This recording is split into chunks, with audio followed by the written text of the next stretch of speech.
welcome to Pro Wrestling Review, the proud owners of ECW. Thank you, Brian. I'm Randy Detour from the Tribune Review. I'm Brian Krause with the Daily News, fresh from my rehab stint in Nashville.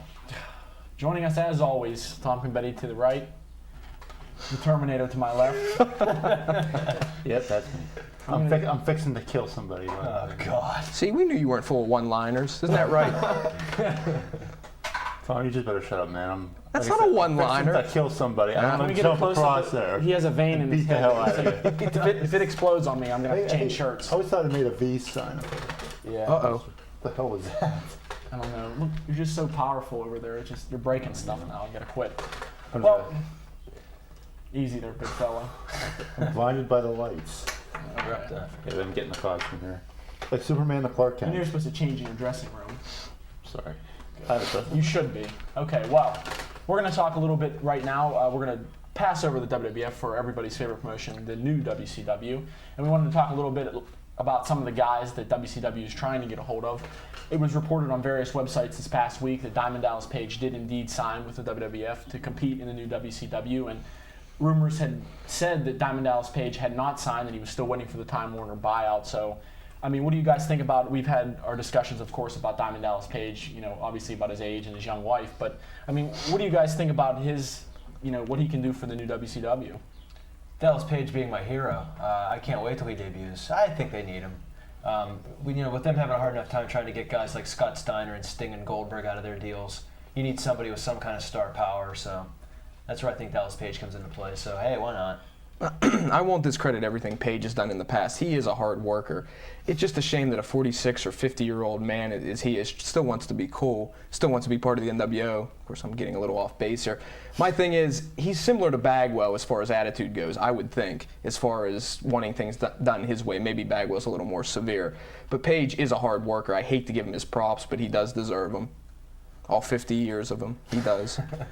Yeah, it's interesting to see this with Page, assuming taking his buyout, how much the WWF offers as opposed to how much these guys are going to lose taking the buyout. You mentioned see if Goldberg and Sting follow suit. Goldberg, of course, what was reported, $6 million over the next 2 years? 6 to 7. To sit on his proverbial ass. Yeah.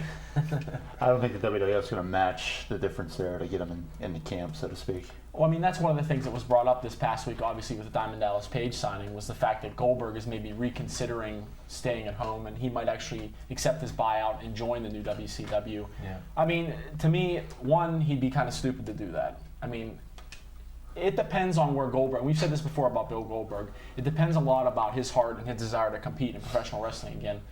He doesn't seem to have it, but again, these reports, may discount that. Yeah, well, it's up to Goldberg. It's, if you want to sit home and make $7 million a year, that's great. I don't blame you. But if you want to be written out of the business forever too, then that's something else you have to live with. Because granted, you're not going to, maybe on your base salary, you're not going to make $7 million over 2 years. But with the merchandise and considering he's going to be the top guy in the company, and considering if he comes back, let's face it, it's Austin Goldberg at WrestleMania. You're going to make that money back. So it's up to him, really. If you want to be the big box office smash you claim you are, come back and prove it. I was just going to say, you say sitting at home collecting $7 million. The other option is coming back to work and collecting $3 to $4 million from the buyout and still getting your paycheck on a monthly basis. So, I think if Goldberg really loves the business, I think you'll see him back. I don't know. You could say maybe he's missing right. the camera spotlight. I mean, I recently saw him in I think it was Keystone beer commercial. Yeah. In Universal 3, Beer. Universal Soldier 3, word has it, is in the works. So even though he died in the second one, I believe, because I never saw it because the movie sucked, frankly, I think he's going to be in the third one. But like you said, obviously, if he did accept a Time Warner buyout, would be the biggest name in the company. Even though we discussed this earlier, what would be more of a match at WrestleMania? A WrestleMania match, Goldberg-Austin or Hogan-Austin? Not that you'll see either one of them at this year's WrestleMania. And this is a little sidebar. Maybe we'll have some fun with it in a few segments. But I don't know, just for the hell of it. What do you think? You don't know the question. I think Goldberg-Austin's much bigger now. I mean, I think it's comparable, but I think that with Goldberg and Austin having, this is where you can kind of get into the Goldberg having the same look as Austin and stuff like that. You sort of have WCW's version against the WWS version, and I hate that comparison. I don't agree with it, but I think that does kind of lend a little bit to the argument that they look so much alike, they are so much alike, just that one company knew how to promote one guy and the other company didn't. Yeah, one of the things though, when you bring up Hulk Hogan's name, I think Hulk Hogan would be a better match physically, obviously, for Vince McMahon. Right. I think that's the match that people would really want to see. And again, this is all speculation on our part, because obviously Hulk Hogan's not in a position right now to work for the WWF or the new WCW. So, but again, I mean, I think fans would rather see Hulk Hogan versus the promoter that made him famous, Vince McMahon. And again, not to discount anything that Hogan did back then, but that's more of the match I think that they'd aim for. Yeah, it would also be great though too. I mean, now that we're talking about Hulk Hogan, how does he always weasel his way into our show? How does he always Look weasel at his me. way into the business? What would be great is if you bring Hogan back as a babyface and put him up against Kurt Angle, so he can come out and talk about all the things he did. And Kurt Angle could always come back with "Where's your gold medals?" Oh boy. That'd be kind of nice. But Too bad there's not another war in Iraq or Saudi Arabia or anything. We could have Slaughter and Hogan come back for the new WCW. Or maybe just convert Sheik Adnan Al-Casey once again in the Iron Sheik if you can find him and dig him up. Carry those little flags Hey around. man, throw don't fireballs. give the Sheik any flack. He won the WrestleMania X7 Battle Royal. He couldn't get out of the ring. Oh yeah, that was a big. The fact that he had a stroke in the ring during the match is no compilation here. Yeah, but at least he didn't try his world famous hammer throw and blow his back out like he did at Heroes of Wrestling. I think he was hungry. Well. I don't and know. pregnant. Well, one of the guys that we talked about last week when you weren't here, Brian, was Buff Bagwell, and he did, of course, sign with the new WCW. And based on my rant last week, I'm going to refrain from going into it again. But I don't think this guy deserves another chance. I think his attitude sucks, and I think that he's making a big mistake. Well, you know what? I'll jump into this because I didn't get a chance. Obviously, wasn't here last week, so I didn't get a chance to respond. Because actually, I wasn't as much against this idea. I mean, I agree with what you guys are saying. He is a problem, and he's caused some issues that have been like the refusing to job to Dave Flair and stuff like that. But you're also talking about there's only one game in town, and that's the WWF. Whenever Vince McMahon, the night that he bought WCW, whenever he mentioned his name, that was one of the names that got a positive response. So I think maybe this is a situation where you can absolutely one strike and you're out with him and bring him in because people do like him, and for some reason he's popular. Yeah, I think it might be worth a shot just to bring him in and see what he can do. And if he's a problem, get rid of him. I'm going to call you on that popular thing. If you do, I'm not even sure if this is correct, but when he did mention Buff Bagwell's name, I believe the majority of the cheers were basically from women. So, and maybe a few guys, maybe some guys like that, that's okay. Well, he does the gay thing. But the fact of the matter is that Bagwell thinks just because of his physique he deserves a push, and that needs nipped in the Well, I butt, think so he's to going to speak. need, I mean, he's going to need humbled. But, Ohio Valley, Memphis, whatever humbling. Bradshaw. Yeah, that's right. Well, we could discuss forever about how much Buff Bagwell sucks, but we're going to have to take a break, and we're going to come back, and we're going to talk a little bit about Raw from this past week, so stay tuned. But we're gonna talk a little bit about Raw from this past week and some of the events leading up to the King of the Ring pay-per-view, which you and your family can watch next Sunday. But we're not telling you how because we don't work for the company anymore. Didn't you used to love that little sidebar here on Livewire, how they would tell you how to order the pay-per-view? That was great. That's because Todd Pettengill didn't know how. Yeah. Oh, you can press that button on your remote. He and Stephanie Wyan had to tell the viewers how to order a pay-per-view. Yeah. If you have an interactive stuff, as he used to refer to it, you just hit a button. This is What if you also- hit number 5? This is also the same announcer who, when The Undertaker gave Steve Austin a chokeslam, he called it a tombstone pile driver. So Well, that's what it's called. the guy doesn't exactly ooze credibility. One way really to point out how bad Todd Pettengill was, he was replaced by Michael Cole. Oh, It's like when a child loses a dog, is trying and is the turbulation that goes with that. The parents try to get a dog that looks just like the old one so the kid doesn't go through withdrawal or grow up to be a mass murderer or anything like that. Turtles. Dogs, turtles, gerbils, whatever. That rhymed. You understand what I'm saying, though? You find a carbon copy to replace Todd Pettengill, who sucks equally as bad. I'm going to disagree. I think Cole was worse. See, Pettengill at least fit in with the genre of the WWF at the time. Michael Cole thinks he's some big Cole. road agent or something. Oh. I sat on the board at Tough Enough. Whatever. He's a jerk. Nice save.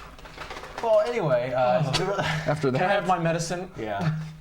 Sorry. There were a couple other things happened on Raw. I don't know. I guess before we really get to some main event stuff, let's talk about this Undertaker thing, the whole stalker.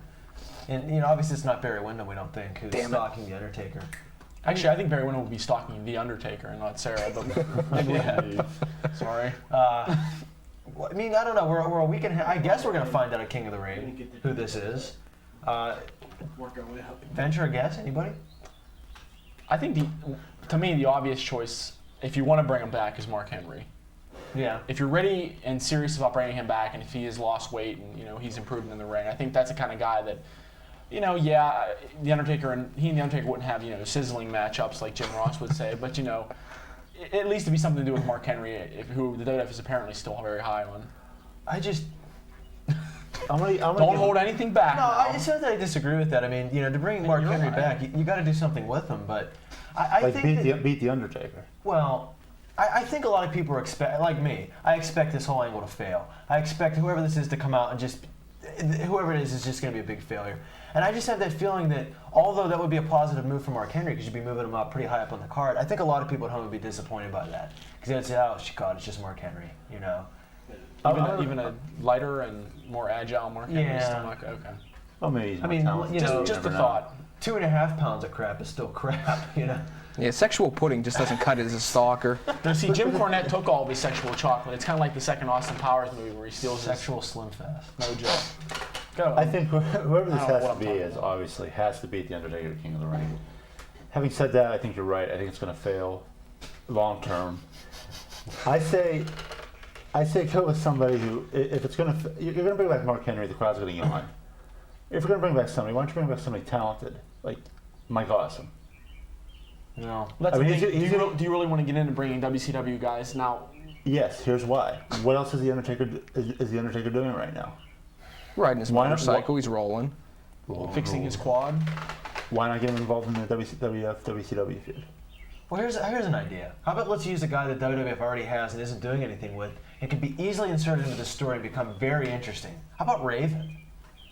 I mean, wouldn't Raven be a great choice right here? I mean, granted, he'd get a 2-week push and then be in the hardcore division again, but... But you got to wonder, though, the point that he brought up, is Raven going to elicit the same yawn that Mark Henry does in a sense that, see, that's the thing when you do these kind of angles, when you it's a mystery for the 4 weeks or whatever leading up to the pay-per-view.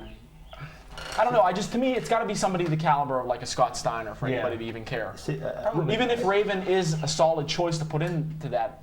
How about a drunken Scott Hall?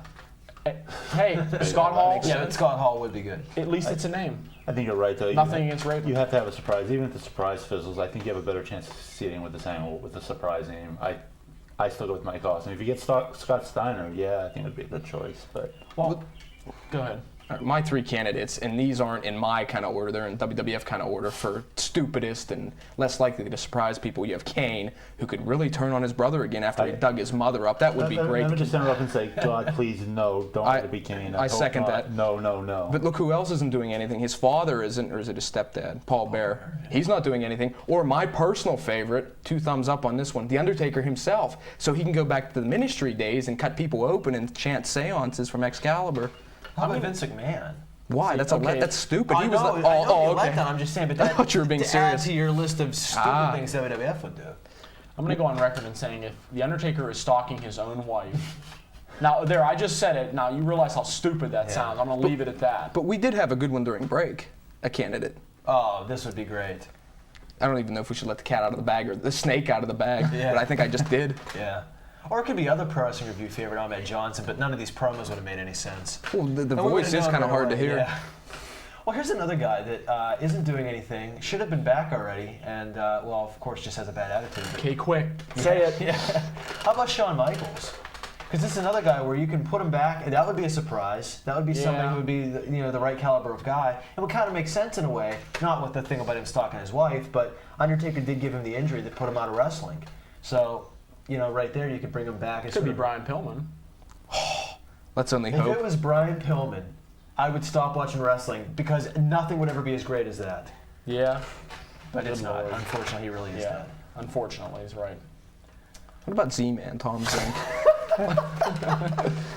He hasn't done anything. How about Greg Gagne? What about Brian Blair? Killer Bee fame. He's got to have the trunks on.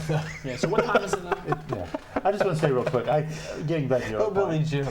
You guys done? No, it'd be great if it was a woman. Tori again so they can just throw her away. Because it was Paul Heyman who did the whole lesbian angle. I'm sorry. You guys know we're on, right? Yeah. Okay. Yeah. So I just want to reiterate, Kane, no, just no, don't beat Kane. No. Please, no. It's a bad idea. So what you're saying is no. No Kane, right? Got it. I don't think a woman would make a good story. How many times are Kane You're write it hooked up. down. You're really, tapped into this whole woman-on-woman No, thing. I'm not. I'm just, it popped in my head and I realized how bad it sounded. I don't mean that's a good idea. I'm just saying it's something with Paul Heyman in charge. I can see him doing it. There it is. Written there. How many Written down. times are Kane in the... Kane. If it would turn out to be Kane, which would probably be the biggest waste of anything that WWF has ever done, Why in the hell? How many times are those two going to turn on each other and feud with each other and then come back because they love each other? It's worthless. There you go. Much like the. Go ahead. We're getting a lasso from Bruce Dickinson over there. Iron Maiden's going to come on and play the Trooper, so we're going to get going. We're going to come back after this. We're going to talk a little bit more about the main event for King of the Ring. Welcome back to Pro Wrestling Review. We thank you for joining us this week. And you saw it at the top of the segment, one great move from Kurt Angle, but really probably one of the better, well, I don't want to say one of the better main events on Raw, but certainly a pretty good match. It was one of those matches where, I mean, when it was first announced, you probably had that huge groan by everybody saying, God, not Kurt Angle and Chris Benoit again. But, somehow putting in a cage obviously helped, but somehow the WWF managed to pull yet another match out of this feud. I was going to say, some of the incredible bumps, like obviously you saw the moonsault before this segment, the back suplex off the top rope, the Benoit headbutt off the top of the cage. Unrealistic. I can't, just out of my seat last night. Nothing you would see from Kevin Nash, by the way, who may fake a heart attack in the ring and do a tope over the top rope but land straight on his head. See, Nash, unlike Steve Austin, would tear his rotator cuff out, slamming the door on Benoit's head. He'd rather decorate himself in Vince McMahon makeup and come out. I'm talking like this just happened this past Monday on Nitro. Nash was just on the mind, so let's fire back. You know what's really a shame, though, about this cage match, as good as it was, is that crowd absolutely did not deserve to watch this match live. That was one of the most disappointing crowds I've heard in a long time. Just poor. Yeah, but in their defense, when you see a Steve Blackman-Perry Saturn match, I'm going to slit my throat, too. Yeah, but I mean, some of the things they did in that match, or the reaction that those guys got, it was a shame. Well, I mean, it goes back again to one of the points that was brought up by several people on the internet, saying that once Chris Benoit and maybe even to a certain degree Chris Jericho get out of Canada, they're kind of useless as baby faces. I particularly don't agree with that, but that's one of the more popular theories going around.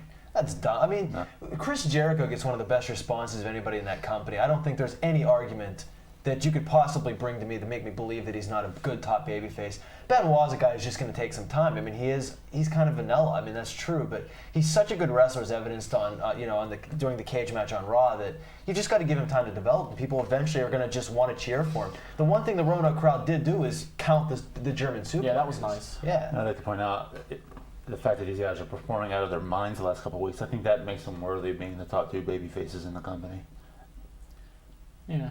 I mean, it's not to going out there and not getting responses. I mean, Jericho plays the crowd pretty well. Benoit, like you said, Brian, will learn that stuff as he goes. He's getting better. When he stood on top of the cage, I'll tell you whenever I started thinking maybe this is sinking in, is he stood on top of the cage during toward the end, when Austin was standing at the bottom with the chair, and he looked at Angle, prone in the ring, and he was looking back and forth, and he just kept looking to Angle to Austin, then to the crowd, to see what they wanted him to do. And obviously they wanted him to, take his life into his hands and do the headbutt off the top. So probably on Austin, most of them were thinking. Yeah. So I think he also played the crowd a little bit. I think he was trying to get his hands. Yeah, exactly. He didn't do that in WCW when he did that move off the cage. That's one of the things. I mean, it goes back again to the subtleties of pro wrestling. Some guys they never get it. Hunter's obviously mastered it.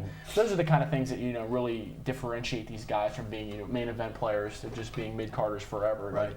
Billy Gunn's a perfect example of that. And what's great about Angle, too, because he's had such success in such short of a time, he could just go out there and just phone his effort in and put it in neutral, like a lot of top stars do when they reach his, level. But he doesn't. He continues to amaze. I just can't say it. I'll say it again. He has come so far in such a short time. It just boggles the mind. Yeah. Not Goldberg, not Billy Jack Haynes, as we alluded to earlier. No one has come this far. Well, speaking of coming this far, I think we should talk a little about Steve Austin. When he first turned heel, a lot of the critics said that this wasn't going to work. There wasn't any steam behind it. I think in the last few weeks, especially I think working with Chris Benoit and Chris Jericho, maybe giving him a fresher character, and he's been really great the last few weeks. Steve Austin this past Monday was as entertaining as I've seen him. The last time I remember him being this entertaining is when Bret Hart cursed over and over again at the end of Raw in '97, and the first thing you saw was Steve Austin on the Titantron. He hasn't been that funny since then. I mean, the segment where Deborah was trying to get him to eat vegetables, and he just grabbed handfuls of carrot and shoved them in his mouth, just like the spider was incredible. I think Austin for now is going to go down with the line of the year on Raw when he told Linda McMahon he should be home scrubbing out pots and pans like a woman should be. But I mean, telling that to somebody who's worth $500 million, I mean, you gotta love that. Yeah, and it's also one of those examples where if Goldberg's going to come back, this is one of those things where you got to sit down, you got to sit Goldberg down and show him these tapes of this is a guy actually trying to do his job and trying to get himself over as a heel. I mean, Austin could be apprehensive because maybe he's not going to sell as many T-shirts or maybe he's not going to sell as many hats, but that's not true.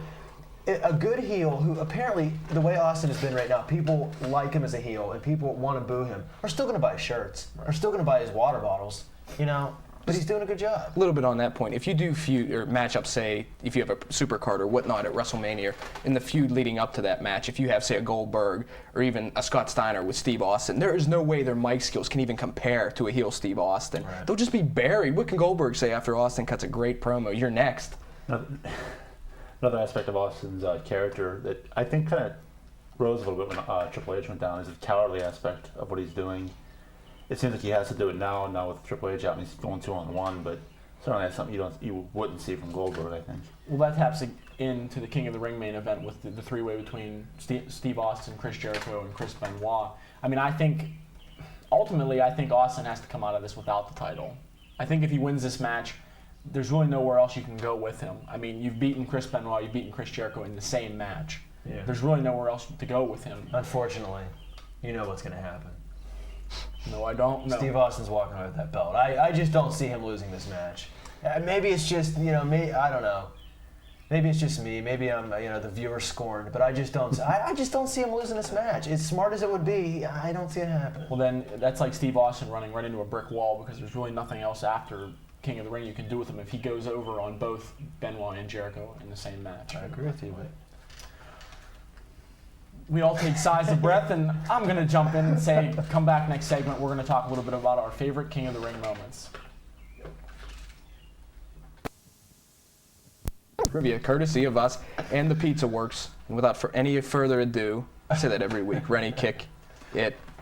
Yeah, okay. I don't know exactly what it is, but I'll try. Okay, question number 1. What is Randy Savage's real name? It's Randy Poffo. What wrestler is Randy Savage's brother, Leaping Lanny Poffo? The worthless, you forgot that. This is the Poffo section of our trivia. Question number 3, how did the Junkyard Dog die? We accepted car crash. Really nothing funny about that, but that's the most tactful question we've ever had on this show. Speaking of tactful, we had a few people give us explicit details, which we could have done without. But anyway. Yeah, no more autopsy pic. It's not funny. Question number 4 was who was Buff Bagwell's tag team partner for his first tag team title reign? It was Too Cold Scorpio. This week's winner is Tom Holt from East McKeesport. Congratulations, and Brian, tell the man what he's won. Hell, Tom. Yes. Still laughing from the JYD thing. It's just that man. We weren't laughing at the fact that he died. Oh, yeah, I mean, we're just kind of a blunt question, don't you think? Right. It's horrible what happened to him. Damn Bruce Dickinson. Yeah. Read the cue cards. Yeah, okay. Anyway, you win from Original Pizza Works. 1 pizza with any topping of your choice, a dozen wings, and carbonated beverage, and you can redeem that at any of the 3 outlets at Jefferson Hills, Finleyville, or Javosburg. It's like you pass the ball to me, it's a complete letdown because I have nothing witty or funny to say. I'm really hurt. How about another tasteless trivia question? Right. Here's this week's question. Name the wrestler who has been made into an action figure for all 3 promotions, WWF, WCW, and ECW. Here it is again. Name the wrestler who has been made into an action figure for the WWF, WCW, and ECW. Go to ProWrestlingReview.com, click on trivia. I think you know the rest by now. And do what Jim says, you'll win pizza. Thank you.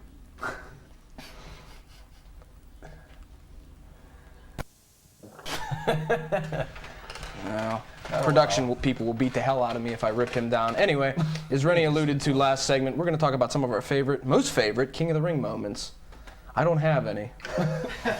No, honestly, my favorite King of the Ring moment would be that 6-man tag when you had the Bulldog, Owen, and somebody else against Sid, so-and-so, and you know what? I'm just making crap up right now. Actually, that was the July pay-per-view, but thanks. Hey, I try. But the match led to a King of the Ring pay-per-view, or Actually, followed.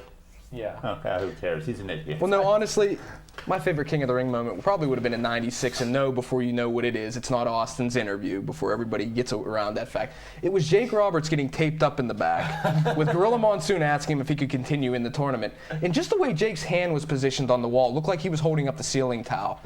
Maybe I was the only one that found that funny in the world. Was he doing a shot of wild turkey?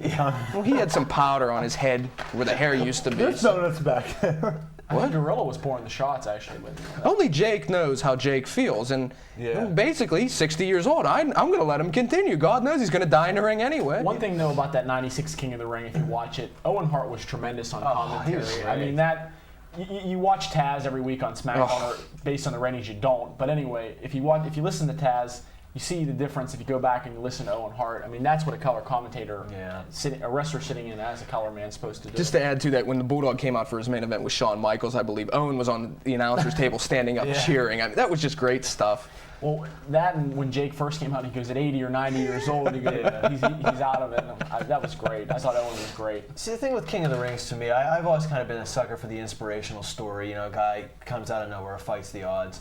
And Jim, you were at my house for this one, and I actually had to be had to leave the room. I got very emotional when Savio Vega couldn't get the 4th win over King Mabel. I mean, he had tried so damn hard.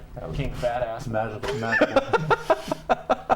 And that's actually, we all sort of, like, everybody sitting in my living room, all sort of, like, it hit us at once how bad life was at that point, because SummerSlam was the next month, and it was going to be in Pittsburgh, and we're, like, all pumped up, like, what's our main event? What's our main event? And it's like, King Mabel wins the tournament, we're all sitting there going, well, that's okay, SummerSlam's coming in. Oh my God, that's the main event. It all hit us. It was pretty bad, as I recall. At the time. But an interesting point, though, sometimes the WWF has the winner of the King of the Ring go on to SummerSlam and face the WWF champion, whomever that may be, at SummerSlam. For the last few years, I guess they've kind of gone away from that. Obviously, 1999, you saw my rant last week. Billy Gunn did win the King of the Ring in 1999. Yeah, but what Kevin Kelly said. He went on to lose a kiss another woman's ass match to The Rock at SummerSlam, which that was a high point in his career. Obviously, you know, the woofing punches don't cut it anymore. I understand. The Fame-master, but why Vince Russo left. But I mean, to me, I think the WWF, the way they've handled King of the Ring in the past few years, again with the inspirational favorite like you're talking about, to me, I don't like that because. I'm kidding, obviously. Well, obviously kidding about the Savio Vega thing, but 1999 is another great example. X-Pac goes through the whole tournament. The guy's a good wrestler, despite what you think, Jim. He goes through the whole tournament, faces Billy Gunn, sells a neck injury, and every one of his matches up until that, including the Billy Gunn one, sucks. That's why I don't like that inspirational, I'm hurt. Yeah. I really hate that. Because we saw that last year with Rikishi. Yeah, the quality of the matches leading up to the finals suffers, including the finals match itself. What's funny, the one thing about King of the Ring is, you know, out of the 5 major pay-per-views that you think of each year, King of the Ring always seems to be the least regarded, maybe that and Survivor Series. But really, it's one of the most pivotal pay-per-views that WWF ever has. I mean, we refer back to '96 when, you know, the pay-per-view that made Steve Austin. You look at '98 in Pittsburgh, the pay-per-view that made Mick Foley a legend. I mean, and also that was kind of like the pay-per-view that really turned the tide for the WWF. Is really when that started. King of the Ring is always such a big pay-per-view because it always seems like that's when the momentum is switching, or that's sort of like when the direction is switching.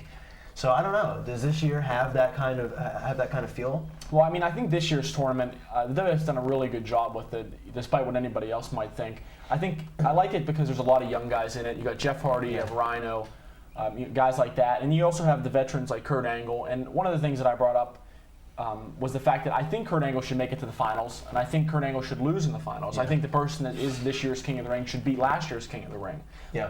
I mean, you don't see that anymore from WWF. What you'll see is Kurt Angle wrestle a match first round and lose by countout. Yeah. And that, you know, to me, does it seem too, you know, obvious that Kurt Angle is going to make it to the finals? Maybe a little bit, but I mean, I still think he should be there to defend his title. That's a nice thing with the young field this year. Really, anybody could win it. And so, at least so far as of this taping, anybody who's in it, it's okay whoever wins it because it's going to be a nice bump. Everybody new. You got Edge and Christian's another. Right. Those are 2 other guys that can win it. Real quick, not to change gears, let me bring up 2 of my favorite memories. The Steve Austin interview, not the chagrin Tom there. But one line that stuck with me through the years, great Money Minutes interview, but the one thing Steve Austin said, I'm making a list and everybody's on it, which kind of defeats the point of a whole list thing. Well, you can't say checking it twice. That's already been done. Well, that's true. Copyright infringement. But the second one, we were 6 rows back at King of the Ring in Pittsburgh, something like that. The Rock, Ken Shamrock.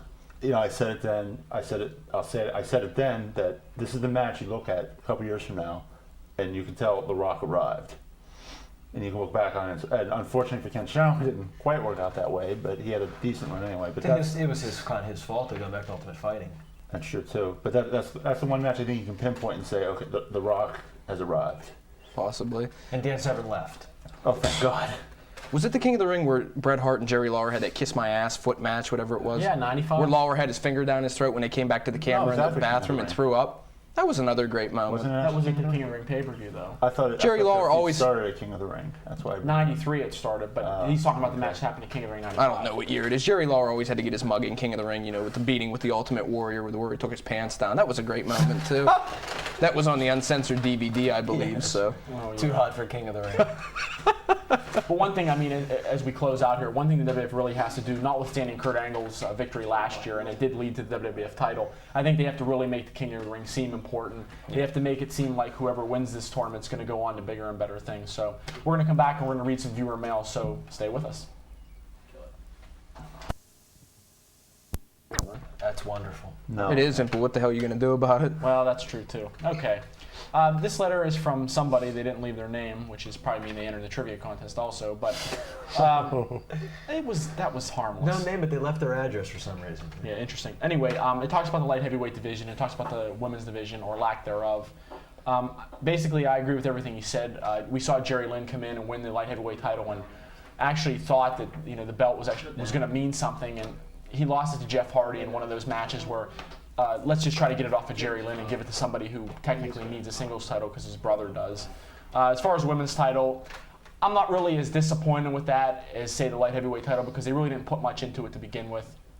I don't know what Chyna's doing. Maybe she's doing Stacker 2 commercials again, but just scrap the title and let your women do what they're paid to do. Just never rebounded from Alondra Blaze's dumping it in the garbage, huh? Or whatever the hell her name Being was. valets and useless wives and stuff, like Deborah and stuff like that.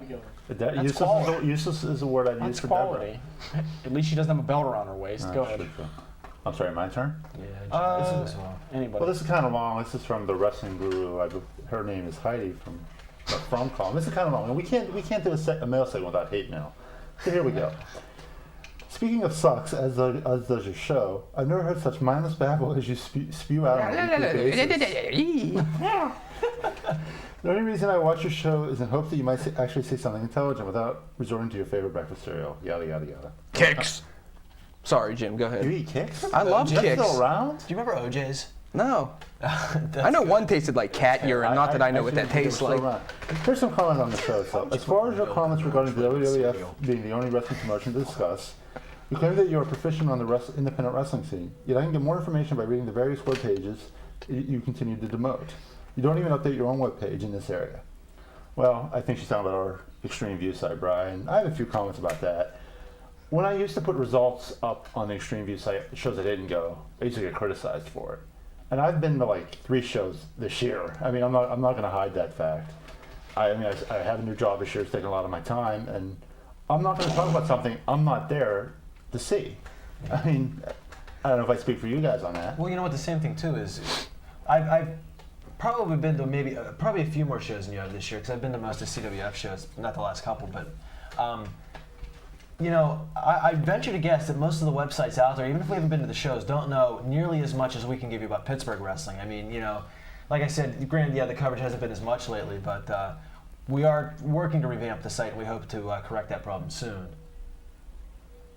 And that's all. Just one more thing she brings up. She's talking about, again, covering more the independent leagues, such as advertising Mike Rapata. I can't imagine why. Anyway, we're not talking about him. We're going to get Satan Claus on the show to talk about Mike Rapata. That's a good point. Or even that XPW crap. Either way, it's better than turning on you week after week. Well, she says anything would be better than what we're turning on week after week. And she talks about talking about Japan promotions, Michinoku Pro, New Japan, All Japan, EMLL, Mexico. Again, I don't want to speak for you guys. I would love to cover those promotions, but there's 2 problems. Number 1, it's not real popular here. And number 2, I don't have that much access to this sort of thing. No dish, no coverage. Sorry. Yeah, so Heidi, the wrestling guru, if you want us to cover it, I mean, we can do it. First of all, Sam Panic has been on the show before, knows more about it than we do. Send us tapes. I mean, well, yeah, it's true. Yeah, to say the least. Hey, take money out of your pocket, buy those tapes, and send it to us, and we'll be happy to review them. And I think I'm pretty much done. And I did that without really insulting him, so I'm pretty proud of myself. Yeah, actually, it might not be a bad idea to get Sam back on the show one of these days to talk some stuff. Yeah, again, it goes back to what I said about the independent scene. I'm not going to. I don't feel we should talk about something that. Well, there you go. very Keiji little Muto about. just won the Triple Crown. There you go. There's some Japanese news. And Sam actually should come on the show and give us some enlightenment on that because that's pretty big. We got a letter that really scared me until I realized this kid was 8. Hi, my name is Robbie. I'm 8. On SmackDown, why did Kane Wow, I can't even read. Why did Kane stop the dead man from beating up Shane O'Mac? I don't know. But here's an idea, Robbie, and thanks for writing in, and I'm glad to see that we're reaching out to some of the younger kids. Get your phonics book and turn to the punctuation chapter, because you didn't use it. No, he did. At the end, he has a question mark. No, but really, I'm being serious. Punctuation is very important, especially in writing these letters. And this is an 8-year-old kid, and he actually did use a question mark at the end of this. Most of the letters we get from some of the older people, they don't use it at all. So, Robbie, you're 8, and you're much further ahead than most of the people. I don't know why. I don't know if there's going to be something that's going to, that's going to lead to maybe Kane being the stalker. I think that's kind of what that was alluding to at that point. But I don't know, Robbie. I guess we'll find out. And on the lighter side of the news, this was Untitled, naturally. Top 5 moments ever in Pro Wrestling Review history, according to this person. Number 5, the episode where Tom's nickname was Wrestling Yeti. Number 4, clips with Bubba the Bulldog, Kingdom James, so-and-so, yada yada. Number 3, the pre-production episode where we got chewed out for insulting Kermit and ripping off his masculinity. Number 2, Tom interviewed the Backyard Wrestler. That was great. It was fun. He's after me now. He's currently stalking me. Hopefully I'll kill him and get him off my back. But the number 1 moment of Pro Wrestling Review was the 2000 Christmas episode starring Satan Claus. That was tremendous. But what I want to know is, why wasn't the episode where I burned my face on the garbage can setting the Bret Hart t-shirt on fire? It's not listed. I'll just say this. We got a letter from Satan Claus this week, and he does want to make another Yuletide appearance. Uh-oh, in July. Christmas in July, everybody. So, hey.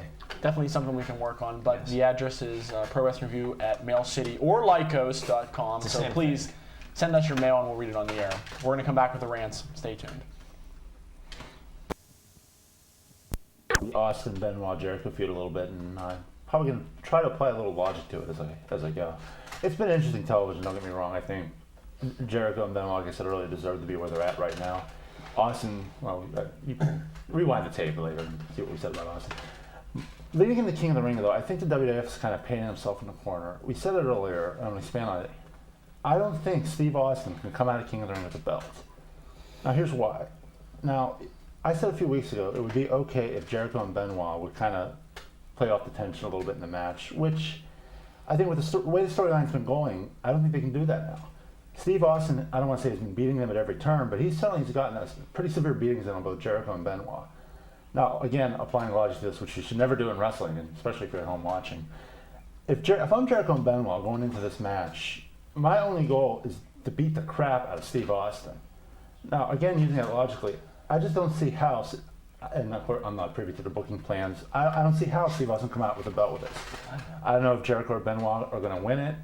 I think they should. I think maybe it's one of those bold moves the WWF can do again. I don't even know if either one of these guys win it, if they're going to play tension at all. But like I said, the way the story's going, Steve Austin does not come out of King of the Ring with the title. And again, second week in a row. We talked about the independent scene a little bit. There's a PWX just started up again. CWF's still around. ICW, I'm probably screwing up the names, and FMW. If anyone knows what's going on, please email me. Because it's like the old cliche goes, you can't tell a player without a scorecard. So somebody out there, please update me. I'll take care of it. Thanks, man. You know me. Anyway, the internet has been speculating for the last few weeks since Mick Foley returned about whether or not what he's doing on WWF TV, promoting his book, getting all the cheap heat, trying to sell as many books as he can. I gotta say, I'm one of the people that agree with the people that are detractors of Foley. I think what he's doing now on WWF TV is pointless. He carries that book around like it's an oxygen tank. I mean, he just needs to put it down. It's already #1 on the New York Times bestseller list. How many more copies does he really need to sell? And the thing is, with the book, is it's such a good read, and it's such a great story that Mick's telling, everything, whether it be chapters on the PTC or chapters about how bad he hates Al Snow or Test or all those other guys that he makes light of in the book. That's why it's so hard to really hate Mick Foley, but I'm starting to grow to really detest him being on WWF TV, because that's all he does is promote the book, this book and that book, and it kind of gets really, really tiresome. If you saw Sunday Night Heat, which I'm sure most of you didn't, that's all it was nothing more than a glorified Walden book signing between him and Michael Cole and Taz.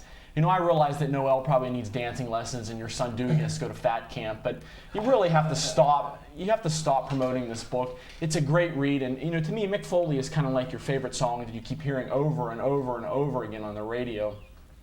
And that's the thing. Again, I really, really like Mick Foley. I like what he's done for wrestling. I'm glad that he has a great career outside of wrestling. But let's save that for the Tonight Show and interviews with Katie Couric and Matt Lauer, and keep it off at WWF TV, because you're really not serving a purpose. I've got a little bit of advice for Jerry Lynn and Kai and Tai and some of the other guys in the WWF roster who really aren't getting a shot beat up enhancement talent. Because apparently, if you just beat the crap out of a jobber, you get a gimmick. Evidence of that is Perry Saturn. Now, I'm not going to take Saturn to task for it. Saturn was punished. He took his punishment like a man, and, it should be forgiven. But ever since he took that powerbomb from Bradshaw, which was, as legit a powerbomb as you can get, he's been kind of doing this loopy character where, he's got several screws loose. I think Saturn's been tremendous the last couple weeks. I mean, granted, he's not the greatest wrestler in the world. Actually, a fellow who's been on this show a couple times once referred to the Radicals as 3 of the top wrestlers in the world, guest starring Perry Saturn, and that's kind of true. But, it's just nice to finally see that maybe he's really beginning to find his niche in the WWF with this kind of crazy character. He's getting funny. I look forward to seeing him all the time now just to see what he's going to say next. So, just advice to everybody out there, to Rave and to whoever, if you're not getting a shot, just, kick Mike Bell in the nuts or something like that. I didn't even mean to say that, actually. I was going to say something else. But anyway, the other thing I just want to say before the rant is over, just talking about the independent level, IWC actually has a show June 22nd in Monroeville at the Monroeville Sports Expo. All the top IWC stars are going to be there, but Michinoku Pro's Vegeta is going to be there fighting Super Hente in a 2 out of 3 falls match. If you don't want to see that match, you deserve to be whipped with a chain. So go to that match, check out the IWC website, go to the show. It's going to be good. 2 events on this past week's Raw made me very sad. One was the Steve Blackman match with Perry Saturn, who Brian just ranted on. And the opening of the match, it wasn't too bad. Blackman fell coming to the ring, I believe. Or I wish he would have. He gave Perry Saturn probably the weakest looking clothesline this side of Lex Luger on crack. I don't understand why Steve Blackman has a role in the WWF right now. There's so many more willing guys, Jerry Lynn, Kai and Tai, Rhino, who does have a role, so he's not really included into this. I'm trying to make a point here. The point is, Steve Blackman is on Raw and SmackDown. The WWF has done everything under the sun to try to get him over, have paired him with Trish Stratus, and he's still not getting a response, and neither is Trish. He's having the opposite effect on Trish Stratus. He hasn't incorporated one new move into his arsenal since he debuted at Survivor Series 97 as Vader's little buddy from Allentown, or wherever the hell he's from. The point is, Steve Blackman needs to go. I respect the fact that he is legit in whatever form martial arts he is in. I'm sure he's a very tough guy, and I know he could take all of us, but maybe not me. But the point is, Steve Blackman, find UFC, find a dirt arena, beat the hell out of somebody at Sheets. Stay out of a WWF ring and give that time to a Jerry Lynn or a Kermit the Frog. And the other thing that makes Tom sad from this past Monday's Raw, and I am going to start referring to myself in the third person, thank you, is Linda McMahon, who is basically as useless as the Mulkey brothers or DJ Patterson and the Trooper from AWA fame.